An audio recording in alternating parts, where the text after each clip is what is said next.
spoken this evening about the critical answer we should be giving to the question, who is my neighbor?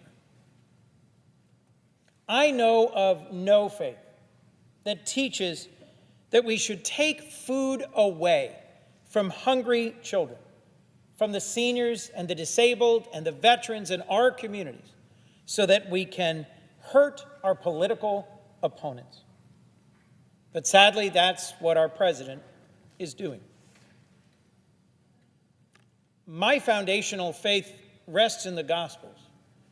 One of the best known parables told by Jesus is the parable of the Good Samaritan.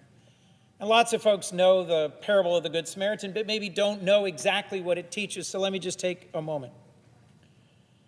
Jesus is asked, what are the most important parts of the law? And he says, recite what the law teaches. He's asked, what do I have to do to inherit eternal life? And he says, what does the law teach? Love the Lord your God with all your heart and all your soul and all your mind is the answer. And love your neighbor as yourself. Jesus says, you read correctly. Then, being a lawyer, I always love that part, seeking to justify himself, the questioner asks the next question. But who is my neighbor? And Jesus tells one of the most radical, challenging, and disruptive of his parables. You have to think about it in the context in which it was given. Some of the most respected people in the society he was from are exemplars, characters in this parable. A man is going down a road and is set upon by robbers and is beaten and injured and is lying in the side of the road. And a priest, one of the most respected religious leaders in ancient Israel, a priest is walking down the road and turns and passes on the other side.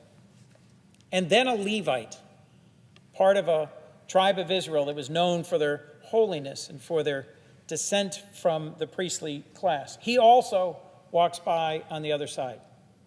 And it is a Samaritan, a member of a community, a tribe of faith that was considered abhorrent to the ancient Israelites, who stops, who puts the wounded man on his donkey, who cares for him, who takes him to an inn, who treats his wounds and leaves money and says to the innkeeper, I will come back and pay you whatever is required for his care. And then Jesus says, who was acting like a neighbor? To which the lawyer properly says, the one who had mercy on him, on the victim. Righteousness requires us to view and treat as neighbor those who are on the margins of life. It was Senator Hubert Humphrey, I believe, who said the true test of a nation is how it treats those at the dawn of life, its children, those in the shadows of life, the disabled and the infirm, and those in the twilight of life, the seniors.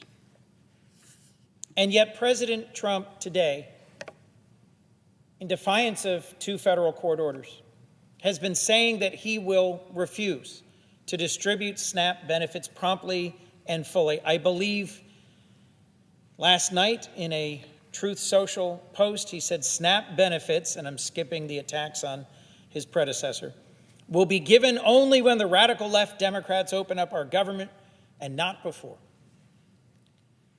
The larger point is that SNAP, which is the Supplemental Nutrition Assistance Program, which feeds millions of hungry Americans, is being used as a weapon, as a tool in this moment to try and leverage the hunger of millions, to put pressure on us as a Senate to reopen.